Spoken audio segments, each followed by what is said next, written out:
सिद्धेभ्य, ओम नमः सिद्धेभ्य,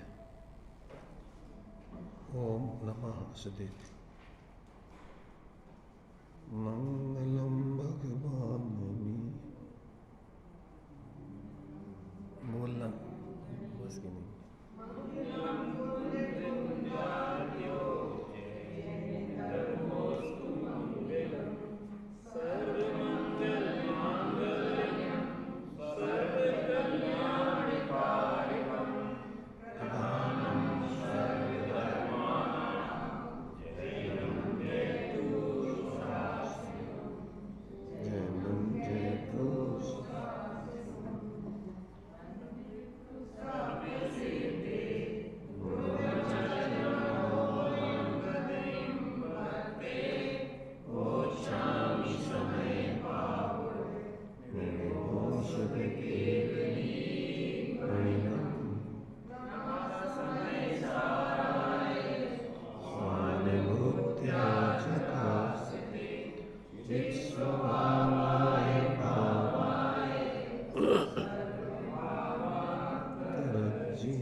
गाथा अपनी 143 चल रही थी,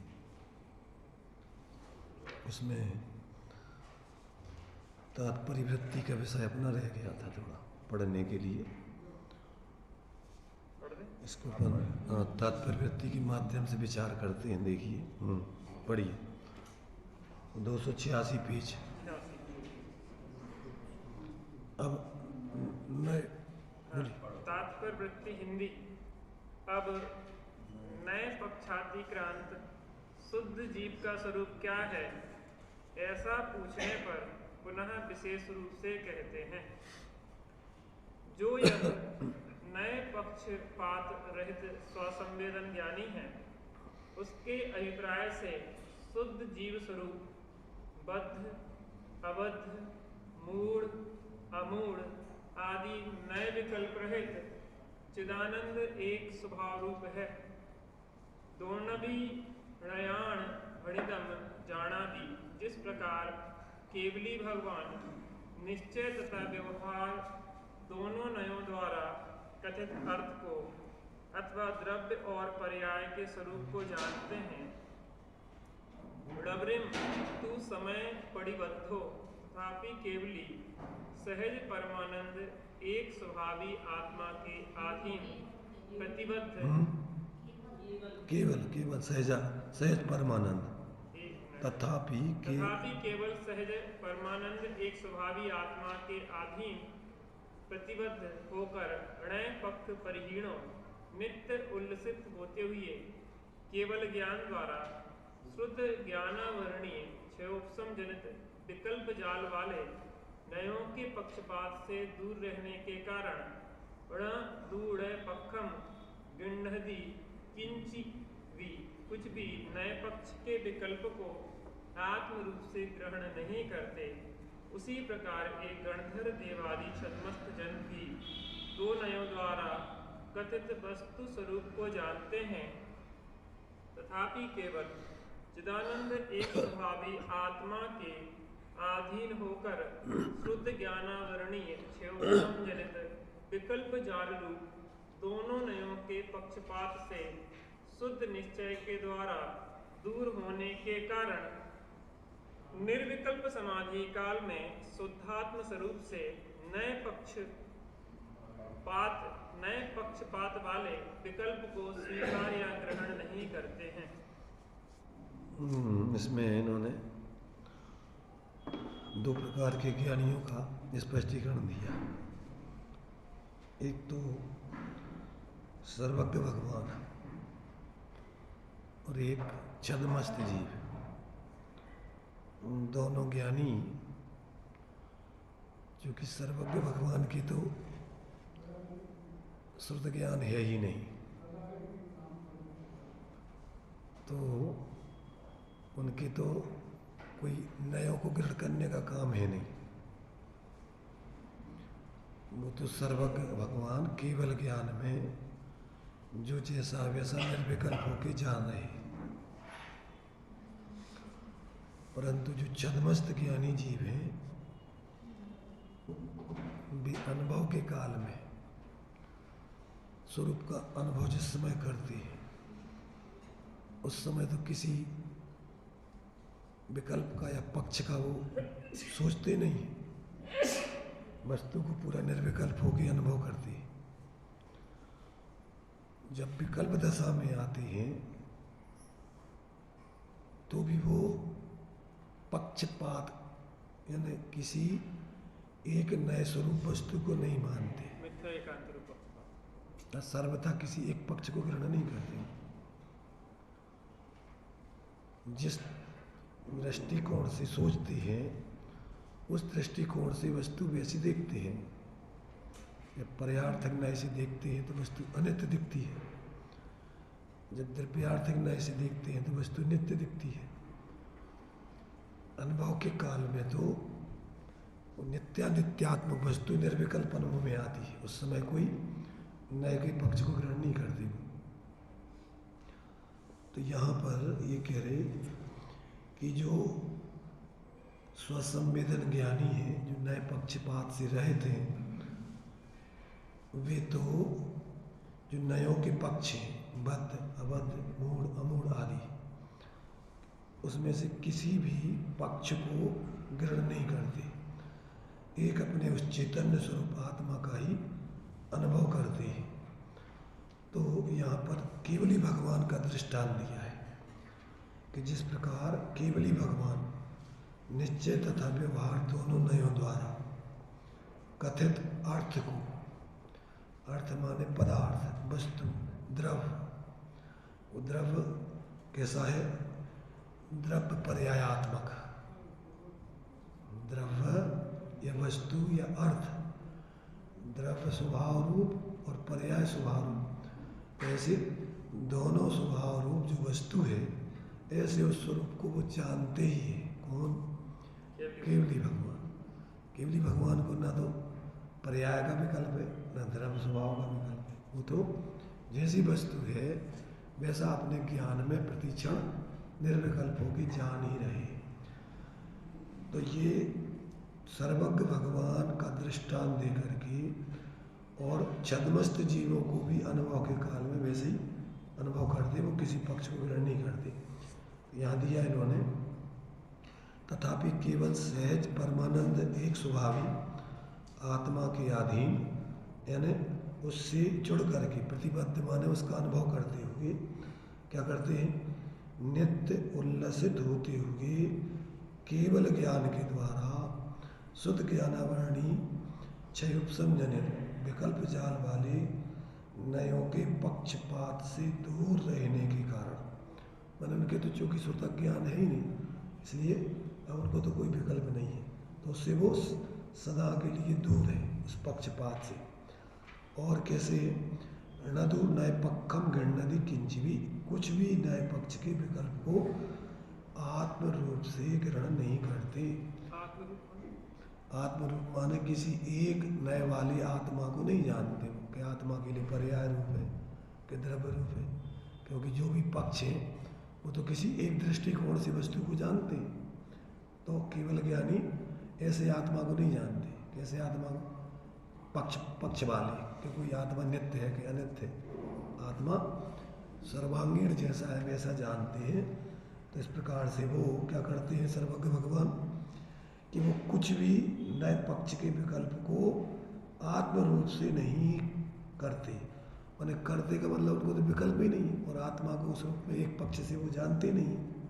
माने संपूर्ण वस्तु दिखाई दे रही तो सब पक्ष, हाँ, उसको किसी माने एक विकल्प को आत्म रूप से ग्रहण नहीं करते, माने किसी एक धर्म रूप आत्मा को नहीं जानते। पूरी अनंत धर्मात्मक, अनंत गुणात्मक, नित्यात्मक पूरी वस्तु जैसी है वैसा ही बराबर वो अपने केवल ज्ञान में प्रतिक्षण जानते हैं। आत्मरूप माने वस्तु लेंगे। हाँ, अब ये तो दृष्टांत सर्वज्ञ का दिया। अब कहते उसी प्रकार ये गणधर देवादि छद्मस्त जन भी माने जितने भी ज्ञानी धर्मात्मा है, उत्कृष्ट ज्ञानियों में गणधर देव छद्मस्तों में लिए, तो गणधर देवादि छद्मस्त जन भी दो नयों द्वारा कथित वस्तु स्वरूप को जानते हैं, तथापि केवल चिदानंद एक स्वभावी आत्मा के अधीन होकर शुद्ध ज्ञानावरणीय क्षयोपम जनित विकल्प जाल रूप दोनों नयों के पक्षपात से शुद्ध निश्चय नय के द्वारा दूर होने के कारण निर्विकल्प समाधि काल में शुद्ध आत्मस्वरूप से नए पक्षपात वाले विकल्प को स्वीकार या ग्रहण नहीं करते। माने जो आत्मा का शुद्ध स्वरूप है वो अपने ज्ञान में निर्विकल्प होकर अनुभव करते हैं। तो अब उनके लिए जो शुद्ध ज्ञान में जो पक्ष उठते हैं, कौन से पक्ष? वस्तु स्वरूप को अंशों से जानने के। स्वतः ज्ञान में, नए ज्ञान में पूरी वस्तु को एक साथ नहीं जाना जाता। कैसा जाना जाता है? क्रम क्रम से, खंड खंड करके जाना जाता है। तो वो कहते हैं कि वो जो स्वरूप अनुभव करते हैं जब, तो अखंड वस्तु को ग्रहण करते हैं, किसी पक्ष को यानी किसी विकल्प को या किसी एक अंश को नहीं जानते। उसमें पूरी वस्तु अखंड रूप से अनुभव करते हैं। ऐसा जो है माने छद्मस्त जीव भी सर्वज्ञ के समान कैसा अखंड वस्तु को निर्विकल्प होकर अनुभव करते हैं। अंतर क्या है? अंतर प्रत्यक्ष और परोक्ष ज्ञान का है। क्या अंतर है? भगवान सर्वज्ञ के पूर्ण केवल ज्ञान है और छद्मस्त जीवों के स्वतः ज्ञान है, परंतु ज्ञान सम्य ज्ञान है, जानने में कोई अन्यथापना नहीं होता है। तो यहाँ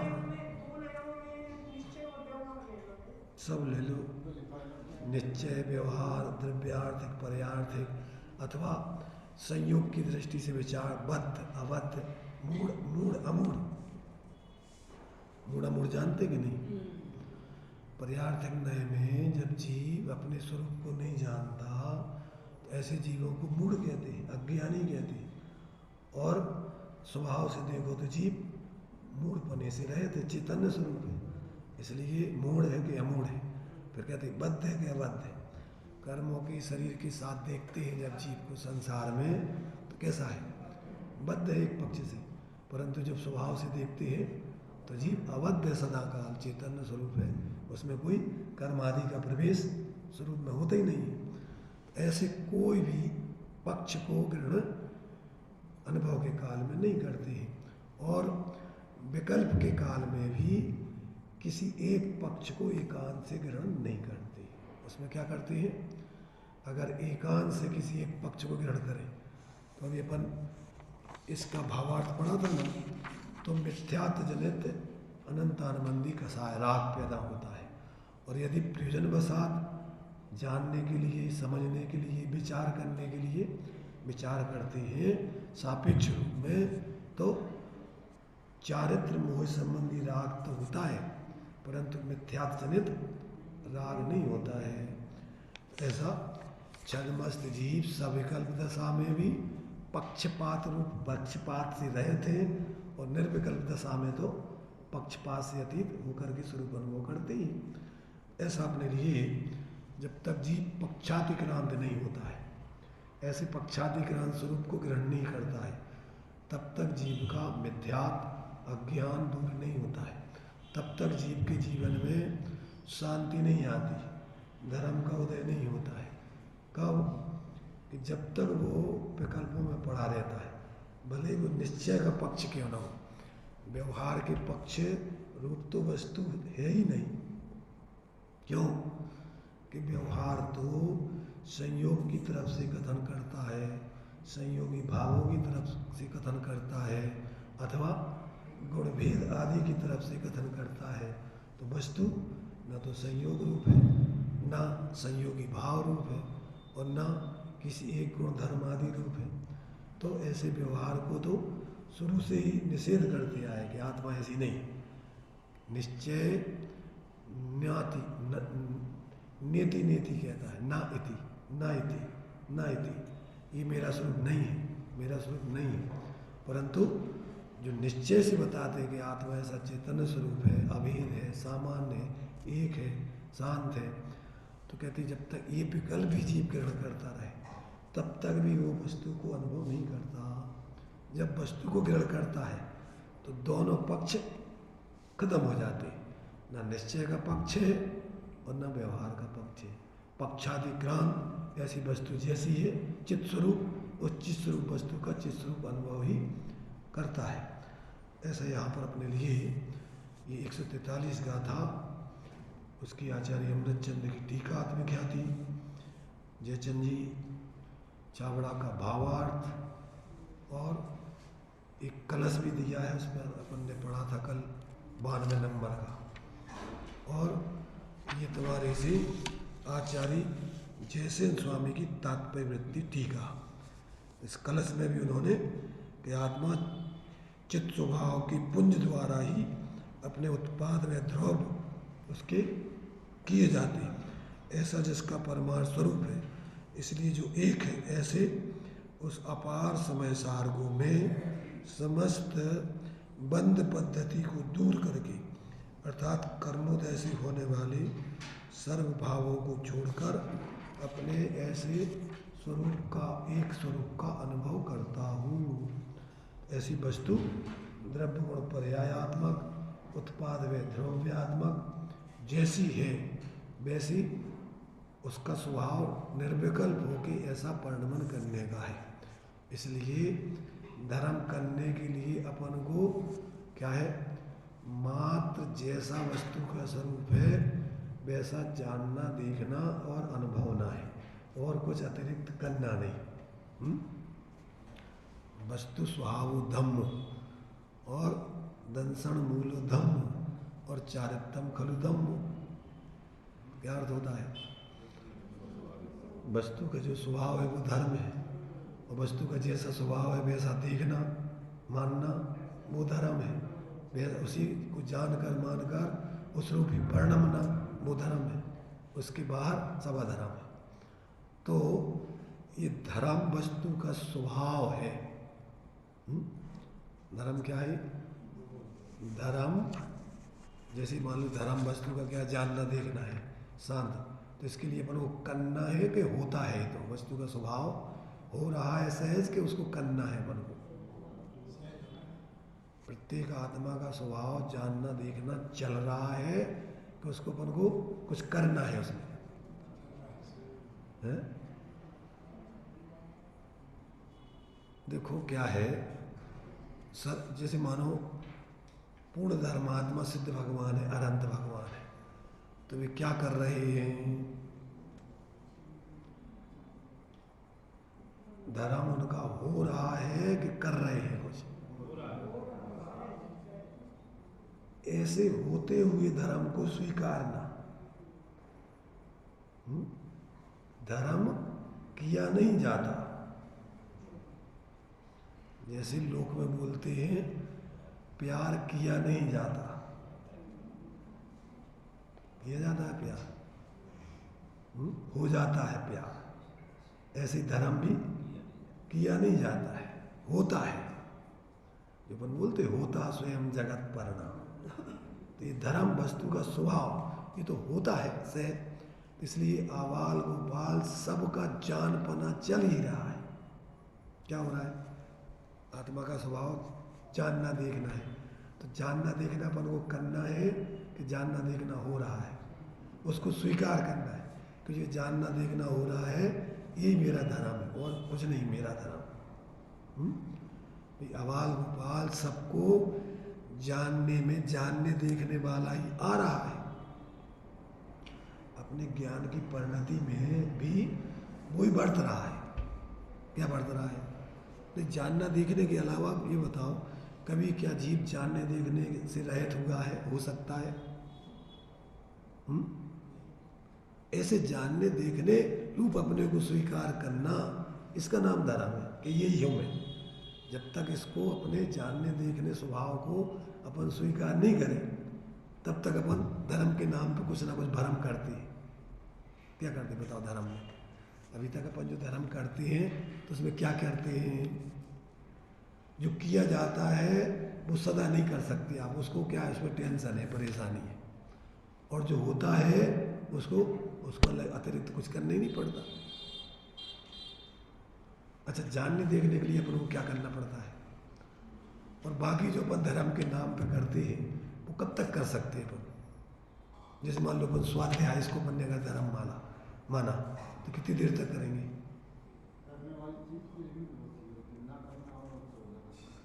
तो स्वभाव अपना अनलिमिटेड है, अनलिमिट है, उसकी कोई लिमिट नहीं है। और जितने भी अपन कार्य करते हैं उनकी सब लिमिट है। क्रोध है तो कितनी देर तक करोगे, मान है कितनी देर तक, मायाचारी कब तक करोगे, लोभ कब तक करोगे, और क्षमा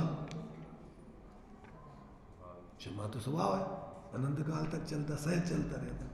ऐसे निर्लोभ, तो धर्म तो अपना सहज होता है, और जितने भी कर्म है वे अपन को करना पड़ते हैं, तात्कालिक होते हैं। गुस्सा आप ज़्यादा देर नहीं कर सकते, लोभ ज़्यादा देर, तो जितना भी किया जाता है जो छूट जाए वो अपना धर्म नहीं। तो ऐसे अपने धर्म को जब तक जीव समझता नहीं है तब तक भ्रम में रहता है। देखो, कानजी स्वामी सोनगढ़ में रहते थे, वहाँ से एक पत्रिका निकलती थी, कौन सी, आत्मधर्म। तो वो आत्मधर्म उस पत्रिका में था कि आत्मधर्म, वो पत्रिका तो सबको जो अपन ये समय सार, ये जो समय सार है, ये समय सार औपचारिक है, समझ रहे ना, ये तो तुम्हारे लिए निमित्त मात्र है। उसमें अपन ने जो पढ़ते हैं कि ये जीव अपने मूल स्वरूप को समझता नहीं, तो स्वरूप को समझाने के लिए व्यवहार से शब्दों में बताया जाता है। क्या है ये, उपचार से समय सार कहलाता है। जब अपन उसमें जो मोक्ष पुरुषार्थ सिद्धि पाए के उसमें दिया उन्होंने भ्रम तोड़ने के लिए कि जीव कोई नए निश्चय से आत्मा को शुद्ध मान हुए सो चंद न पहचाने ने शुद्धता, कोई व्यवहार दान तपशील भाव, कोई आत्मा को हित जान छोड़त न उद्यता, कोई व्यवहार नए निश्चय के मार्ग को भिन्न भिन्न जान कर करत निज उद्यता, जब जाने निश्चय के भेद व्यवहार सब कारण को उपचार माने तो बुद्धता। ये कारण है समय सार। कब, कि जब जो तुम्हारे अंदर मूल समय सार स्वरूप आत्मा है उसको समझ लो, तो ये समय सार कारण कहलाएगा, उपचार। इस समय सार पर आरोप आता है समय सार का, तो वास्तव में तो समय सार का है। तो जो आत्मधर्म वहाँ से निकलता था, वो आत्मधर्म सब आत्मा के स्वरूप को बताने के लिए था कि उसमें कोई आत्मा था उस पत्रिका में। अगर उस पत्रिका को पढ़ के समझ के और अपने आत्मा को व्यक्ति देख ले, तो वो नाम उस पत्रिका का आत्मधर्म, तो समझ लोगे तुमने आत्मधर्म पढ़ लिया। ऐसे समय सार, देखो समय सार और आत्मधर्म में क्या अंतर है।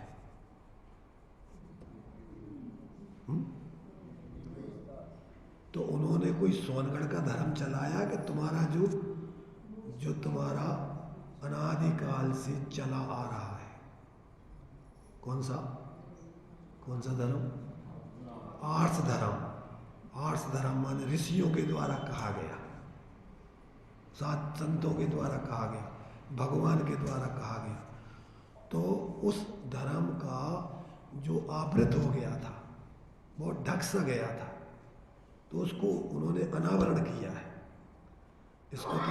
उसको अपन दूसरे रूप में या ये कह सकते हैं कि पुराने घाट पर नई सीढ़ियाँ लगाई उन्होंने। जो घाट पुराने हो गए थे, बहुत माने उस नदी में नहाने के लिए जाने में बहुत दिक्कत हो रही थी, तो उन घाटों को क्या कर दिया, नई सीढ़ियाँ लगा करके अपन क्या कर देते, उसको रिनोवेशन कर दिया उन्होंने। तो उन्होंने तो मैंने पुराने घाटों को ही नई सीढ़ियाँ लगा करके और उसको अच्छे से तुम लोगों को जिसमें अपने स्वरूप का बोध हो दिखने लग जाए, वो काम किया है। तो आर्स ग्रंथ, ये जो 45 साल तक जो भगवान कुंद का, भगवान महावीर स्वामी से जो परंपरा चली आई, मंगलम भगवान वीरू, मंगलम गौतमो गणि, मंगलम कुंदाति, तो ये 8 ग्रंथों का उन्होंने अनावरण करके जो ढक से गए थे, जो बहुत मलिनता आ गई थी इनमें, लोगों को ये स्वरूप देखने समझने में परेशानी थी, तो उन्होंने तो उसको नए तरीके से प्रस्तुत करके लोगों को दिखाया। तो कोई नया धर्म था क्या? वो सोनगढ़ का धर्म था कि भगवान जिनेंद्र का धर्म ही उन्होंने उसको अनावरण करके दिखाने का प्रयत्न किया। भाई आत्म धर्म, तो आत्म धर्म कौन सा धर्म है? आत्म धर्म सब जीवों का स्वभाव। आत्म धर्म कौन सा बताओ? अरे सभी जीवों के स्वभाव को बताया ना वो तो। और ये समय सार और आत्म धर्म में क्या अंतर है बताओ? इसी समय सार का दूसरा नाम है आत्म धर्म। उनने 45 साल तक इस ग्रंथ को गद्दी से नहीं उतारा। इसका मतलब क्या हुआ?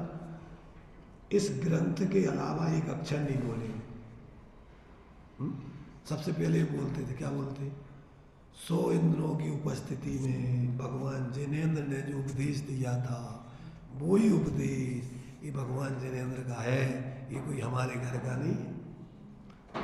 हम तो उन संतों के दास हैं, चरणों की रज है, उस पथ चिन्हों पर चल रहे। तो इसलिए लोगों को, सामान्य जनता को बेचारी भोली जनता, अब वो सोचते हैं कोई सोना का धर्म। कौन सा धर्म है? अरे भाई वो तो आत्म धर्म निकालते थे ना। तो आत्म धर्म माने प्रत्येक जीव का धर्म। किसका धर्म बताओ? आत्म धर्म किसका है? सोनगढ़ का। भाई आत्म धर्म माने क्या है? पहले तो ये बताओ ना, आत्म धर्म माने तुम कौन हो? कौन हो तुम? हमें तो नहीं दिखते कोई आत्मा हो। किसी का अजित नाम है, किसी का पदम नाम है, किसी का कोई नाम है, किसी का कोई नाम है। कौन कितने लोग अपने को आत्मा अनुभव करते? अरे भाई देखो, अपन कहा जाएगा ये तो लोक व्यवस्था है। नाम निक्षेप है, 4 निक्षेप होती है, नाम, स्थापना, द्रव्य, भाव।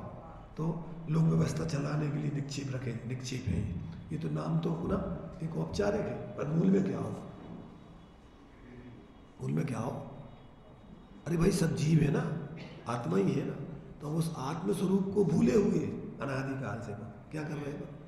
मोह मोहम्मद पियो अनादि और भूल आपको भरमत बादी। तो अपने को भूले, अब उसी भूले हुए स्वरूप को तो क्या है, जो जिनने अनुभव किया जाना, तो वो तुम्हारे लिए बताते हैं अपने तरीके से कि देखो भैया, तुम्हें तुम्हारी भाषा में समझाते। आचार्य कह रहे हैं कि चूंकि संसारी जीवों को बिना व्यवहार के परमार्थ समझाया नहीं जा सकता है। आत्मा उन्होंने देखा नहीं, परमार्थ से प्रत्येक जीव आत्मा है, परंतु अब व्यवहार में जिन संयोगों में रह रहे, जिन कर्म के भौतिक भावों में जी रहे, अपने को उसी रूप मानते हैं। अब उनको उसी भाषा में समझाना पड़ता है कि भैया देखो, तुम जो मनुष्य हो ना, तुम जो क्या हो, जैन हो ना, ये वास्तव में जैन तो तुम्हारा क्या है, कर्म के उदय से मिला हुआ कुल है। यहाँ पर स्कूल में पैदा हुई हो तुम, वास्तव में तो न तुम जैन हो, न तुम मनुष्य हो, तुम जीव हो अंदर से।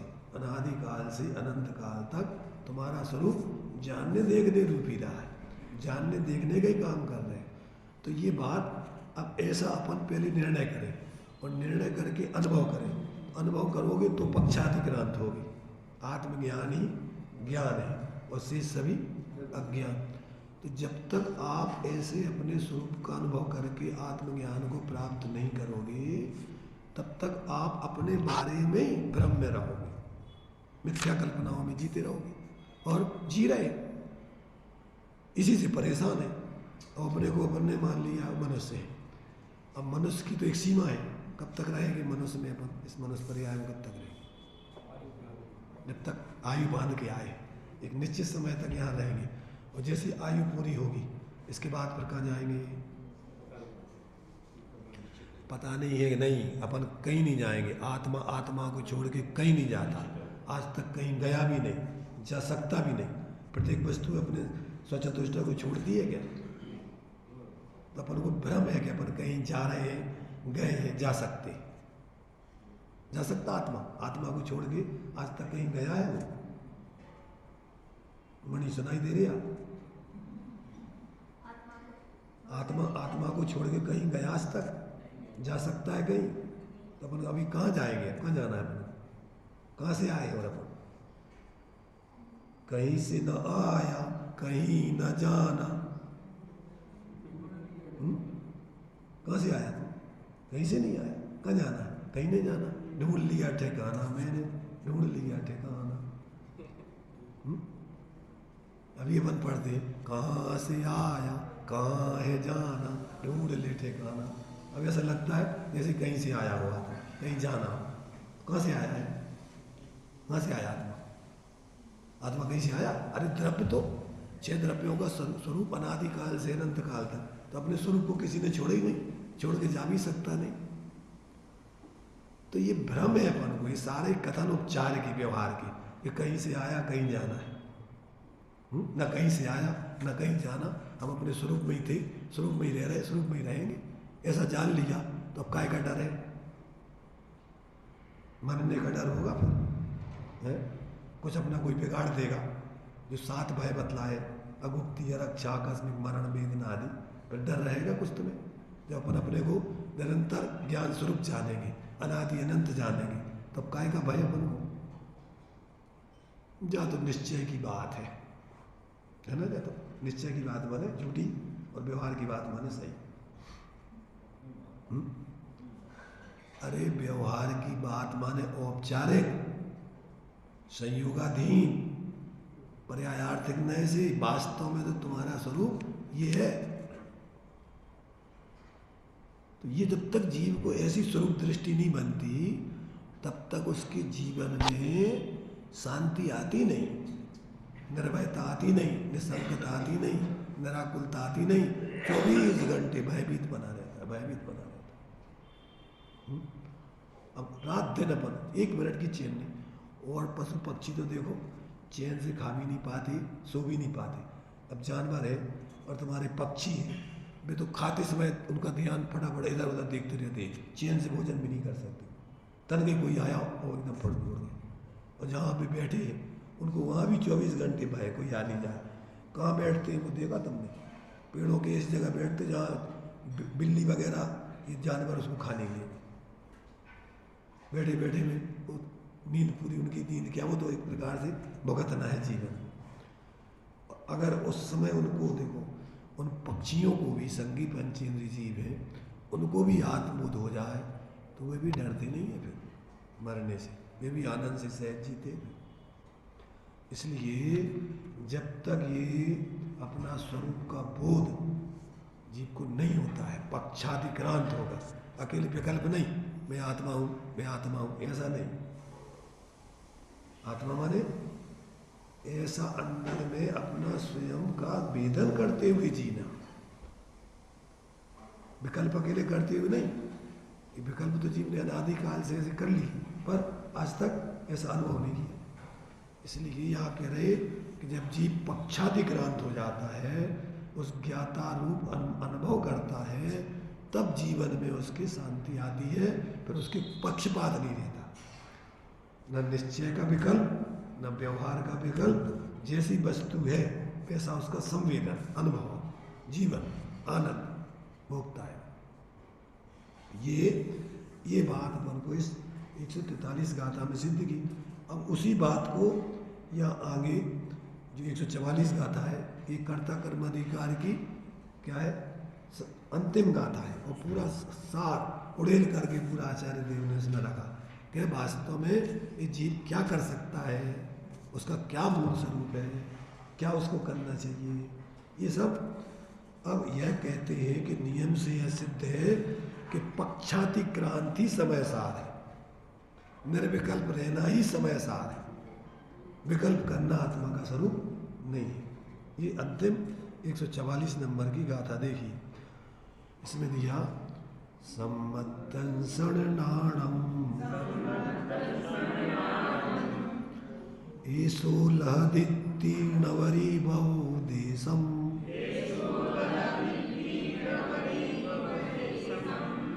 सविनय पक्क रही दो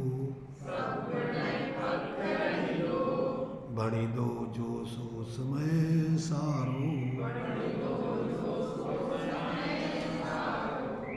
सम्यक जैसे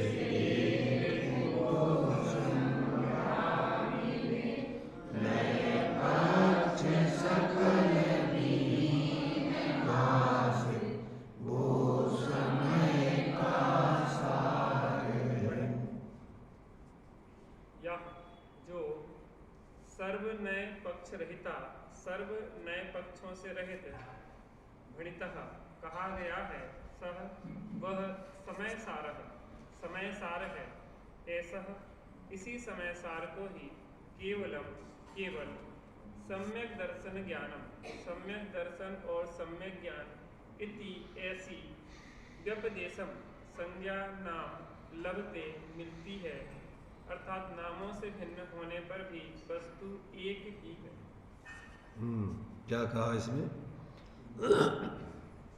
सम्यक्त और सुज्ञान जिस एक को संज्ञा मिले नए पक्ष सकल विहीन भाषित वो समय का सार है। सम्यक दर्शन सम्यक ज्ञान ये विषयी है। विषय जानते? विषय करने वाले और शुद्ध आत्मा विषय है। क्या है? विषय ग्रहण करने वाले और जिसे ग्रहण किया जाए वो वस्तु। तो सम्यक दर्शन सम्यक ज्ञान सम्यक चारित्र ये क्या है? ये उस स्वरूप को ग्रहण करने वाले साधन है। विषयी माने विषय करने वाले और विषय जिसको विषय करते हैं। तो अब जब विषय और विषयी साध्य और साधन ये दोनों एक ही वस्तु है। एक पर्याय स्वभाव एक द्रव्य स्वभाव। तो जब पर्याय स्वभाव द्रव्य स्वभाव ग्रहण करती है तो दोनों अभेद हो जाते हैं, एक हो जाते हैं। उसमें कोई द्वैत नहीं रहता।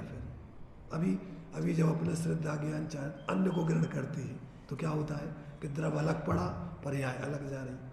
तो उससे क्या होता है? उससे द्वैत खड़े होते हैं, राग द्वेष मोह खड़े होते हैं, द्वंद्व खड़ा होता है।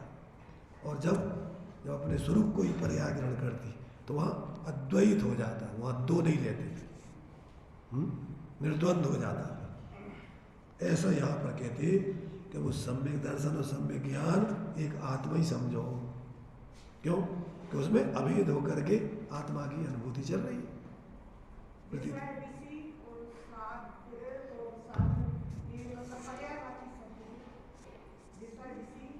विषय विषयी का हो साध्य साधन और फल तीन चीजें आती न्याय में। साध्य साधन और फल। तो ज्ञान साधन है और वस्तु स्वरूप साध्य है और उसका फल शांति निराकुलता अतीन्द्रिय सुख है। ज्ञान से वस्तु स्वरूप को जान करके उसको ग्रहण किया जाता है। जिस भांति प्रज्ञा छेनी से पर से विभक्त किया उसे उस भांति प्रज्ञा छेनी से ही अरे ग्रहण करो उसे। तो जैसे ही अपने स्वरूप को अपने ज्ञान में ग्रहण कर लिया जाता है उसी समय अतीन्द्रिय आनंद शांति निराकुलता जीवन में आ जाती है। तो ये क्या है? साध्य साधन पृथक नहीं है। ग्रहण करने वाला ज्ञान वो भी आत्मा और ग्रहण किया जाए जिस आत्मा को वो भी आत्मा। तो दोनों अभेद होते हैं तो क्या होता है कि निराकुलता शांति निष्कषायता निर्विकल्पता खड़ी होती और वही धर्म है। इसलिए अपन जब भेद से बात करते हैं पर्यार्थक नय से तो दंसन नार चरिताणी से भी दब्बाणी साउना नित्यम और ताणी पुण जान तिन्नी भी अपाड़म चेम निश्चय दो। दर्शन ज्ञान चारित्र का सेवन साधुजन सदा करते हैं और वो तीनों एक आत्मा ही जानो, आत्मा का ही सेवन। ये दर्शन ज्ञान चारित्र किसका सेवन करते हैं? एक आत्मा का। तो एक आत्मा ही तीनों को समझ, तो कोई अलग अलग नहीं। इसलिए यहाँ कहते हैं कि जो नए सर्व नए पक्षों से रहित कहा गया है वह समय सार है, और इसी समय सार को केवल सम्यक दर्शन सम्यक ज्ञान ऐसी संज्ञा या नाम मिलता है। ऐसे कहते हैं वो सम्यक दर्शन और सम्यक ज्ञान कहो या समय सार कहो या शुद्धात्मा अनुभूति कहो। सम्यक दर्शन सम्यक ज्ञान कहो, समय सार कहो या शुद्धात्मा अनुभूति कहो, दोनों मिला करके शुद्धात्मा अनुभूति। एक एक कहो तो समय सार, दूसरा कहो तो सम्यक दर्शन सम्यक ज्ञान। तो ये कथन में भेद है, वस्तु स्वरूप कहते हैं एक ही है।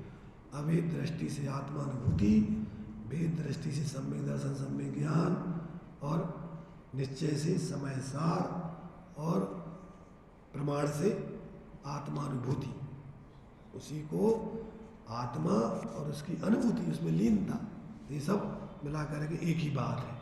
तो इस प्रकार से जो अपन कथन में अनेक दृष्टिकोणों से कथन होता है, पर वस्तु स्वरूप समझ लो तो उसमें कोई भेद अपन को भाषित, भिन्नता भाषित नहीं होती। तो इस प्रकार से टीका पढ़िए। टीका वास्तव में समस्त नए पक्षों के द्वारा खंडित न होने से जिसका समस्त विकल्पों का व्यापार रुक गया है, ऐसा समय सार है। वास्तव में इस एक को ही केवल सम्यक दर्शन और सम्यक ज्ञान का नाम प्राप्त है, अर्थात सम्यक दर्शन और सम्यक ज्ञान समय सार से अलग नहीं है, एक ही है। मैंने सम्यक दर्शन कैसे कहते हैं? सम्यक दर्शन कैसे कहते हैं? आत्मदर्शन का नाम सम्यक, आत्म प्रतीति कहो, आत्मदर्शन कहो, उसका नाम सम्यक दर्शन है। और सम्यक ज्ञान कैसे कहते हैं? आत्मा को ही अपने रूप में जानना, उसका नाम सम्यक ज्ञान है। तो अब उसको अपन कहते हैं समय सार कहो। समय सार की परिभाषा इस समय सार की दूसरी गाथा है। जीवो चरित्र दंशन नानिट्य दो तमी ससमयम जाने पोगल कम पदे सठ्यम तम जान पर समय। तो स्वसमय और पर समय, किसी समय स्वसमय पर समय। समय, समय नाम आत्मा का, और स्वसमय नाम उसी समय आत्मा की श्रद्धा ज्ञान लीनता करने का नाम स्वसमय। और उस स्वरूप को छोड़ के बाकी पुद्गल कर्म प्रदेशों पर अपनी परिणति स्थित हो गए, उसका नाम देह जीव को एक गिने पर समय। शरीर को आत्मा जानना, मानना और उसी में राग करते रहना, ये क्या है? पुद्गलों में, भोजन में, खाने में, पीने में, विषयों में, कसायों में, उसमें अपनी श्रद्धा ज्ञान लीनता होती रहे, उसका नाम पर समय। और अपने शुद्ध स्वरूप की श्रद्धा ज्ञान लीनता, उसका नाम स्वसमय। और यही समय सार है।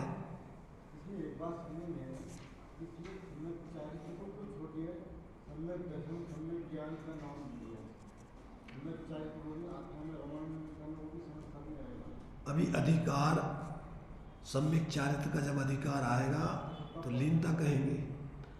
प्रवचन सार में 3 अधिकार है। उन 3 अधिकारों के नाम जैसे नाचार्य देव ने ज्ञेय अधिकार का नाम सम्यक दर्शन, ज्ञान अधिकार का नाम सम्यक ज्ञान, और चरणानुयोग सूचक जूलिका का नाम सम्यक चारित्र। तो जो विषय है, जिस विषय को समझा रहे वही को तो नाम दिया जाएगा उसका। जब ज्ञेय अधिकार होगा तो वो सम्यक दर्शन का विषय बताएंगे, जब ज्ञान अधिकार होगा तो सम्यक ज्ञान का स्वरूप समझाएंगे, और जब चारित्र का सम्यक चारित्र अधिकार होगा तो वो चारित्र की बात कहेंगे। पर वो तो कहने में अलग अलग है, पर वस्तु का स्वरूप तो सब एक साथ गर्भित हो जाते। इसलिए जब अपन अकेला सम्यक दर्शन कह रहे हैं तो अकेला सम्यक दर्शन नहीं होता है। समझे ना? अपन ने श्रीमद जी का वाक्य पढ़ा होगा, सर्वगुणांशु समकित। जब सम्यक्त होता है तो अकेला एक ही गुण में समीचीनता आती है कि अनंत गुणात्मक समीचीनता खड़ी होती है। जहाँ सम्यक दर्शन होता है वहाँ सम्यक ज्ञान भी होता है, सम्यक चारित्र भी होता है, सम्यक वीर भी होता है। अनंत गुणों का अपने स्वभाव के अनुरूप परिणमन चालू हो जाता है। तो एक गुण कहने में तो तुम कथन तो कोई ना कोई अपेक्षा से करोगे, एक साथ तो सब कह नहीं सकते। इसलिए जब अपन मिथ्यात्व कहते हैं तो सर्वगुणांशु मिथ्यात्व, सब गुणों की विपरीतता चल रही। जब तुम अपनी आत्मा को शरीर मान रहे हो तो जानकार है। फिर आत्मा को जब तुम शरीर मान रहे हो तो ज्ञान में क्या हो रहा है? शरीर को आत्मा जान रहा है कि और कुछ जान रहा है? और तुम्हारा लीनता पूरी काय में चल रही, गिरता शरीर में चल रही कि और कहीं चल रही? और पूरी ताकत काय में लग रही? उसी शरीर की सार संभाल में लग रही कि और कुछ में लग रही? कहते हैं कि 22 से 23 गुणों में ही विपरीतता है, बाकी सभी ये सब व्यवहार का कथन है। परमार्थ से तो जहाँ एक गुण की बात चल रही है वहाँ एक गुणात्मक, एक गुण में अनंत गुणों का रूप होता है। वह सब गुणों का परिणमन चल रहा है एक साथ। इसलिए जब अपन जहाँ एक की बात कर रहे हैं वहाँ सर्वगुणांत चल रहे हैं। एक गुण अकेला नहीं रहता कहीं पर, और एक गुण का परिणमन जहाँ हो रहा है वहाँ पर अनंत गुणों का परिणमन चल रहा है। इसलिए कथन सब व्यवहार से होती है। परमार्थ तो कहा नहीं जा सकता है, परमार्थ को जाना जा सकता है, अनुभव किया जा सकता है। इसलिए अपन को इन सब बातों को समझना चाहिए कि जो भी कथन किए जाएंगे वो सब व्यवहार से होंगे, सापेक्ष रूप होंगे। पूरी वस्तु के बारे में कुछ भी एक साथ कहा नहीं जाएगा, वो तो जाना ही जा सकता है। तो इन सब बातों को अपन को बराबर समझना चाहिए और समझ करके अपने सही वस्तु का स्वभाव, जो सहज ज्ञाता दृष्टा रहने का है, कोई भी करने धरने का काम नहीं है। करना धरना मोह का भाव है। आत्मा ज्ञानम स्वयं ज्ञानम ज्ञानात् अन्यत् करोति किम, और पर भावस कर्ता आत्मा मोहयम, ये मोह भाव है सब। जो कुछ भी जो कर लूँ सब मोह भाव। जब तक अपन ऐसे अपने ज्ञाता स्वभाव का अंदर में अनुभव नहीं करेंगे तब तक मिथ्या दशा में रात दिन संकल्प विकल्प दिन रात शुभाशुभ भावों से अज्ञानी का व्यापार चला करता, मानस वाणी और काया से आश्रव का द्वार खुला रहता। शुभ और अशुभ की आकुलता, एक क्षण को भी अपने स्वरूप की निराकुलता को नहीं भोगता। अब आचार्य से ये भगवान से प्रार्थना कर रहे हैं। क्या कर रहे हैं? इनसे झुलसा है मेरा अंतस्थल, अब शीतल समकित किरणें फूटे, संबर से जागे अंतर्बल, पर तप की सुदक बन्नी जले, कर्मों की कड़ियाँ टूट पड़े, सर्वांग निजात प्रदेशों से अमृत के झरने फूट पड़े, और हम छोड़ चले यह लोक सभी, लोकांत विराजे क्षण में जा, और निज लोक हमारा भाषा हो, शोकांत बने हमको फिर गया। फिर काय को शोकांत शोक में जलेंगे हम। इसलिए अंदर में थोड़ापन अभ्यास करो सहज रहने का। असहज करने धरने में तो आज तक मरते रहे। अब थोड़े समय सहज रहने का अभ्यास करो, सहज अपने अकड़ता स्वभाव रूप रहने का अभ्यास करो। इसमें आपको सब करना धरना छोड़ के क्या करना अपन को? सहज रहना। सहज में क्या? कुछ नहीं करना। माँ चिट्ठा है, माँ जंपा है, 3 काम करते हैं। या तो कुछ सोचते हैं, या कुछ बोलते हैं, या शरीर से क्रिया करते। तब क्या करना कि ना तो शरीर से कुछ करने की करो, न वचन से बोलो, न मन से सोचो। क्या करो? अप्पा अप्पम्मी रहो। बस चलिए।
विराजमान करो जन्माय।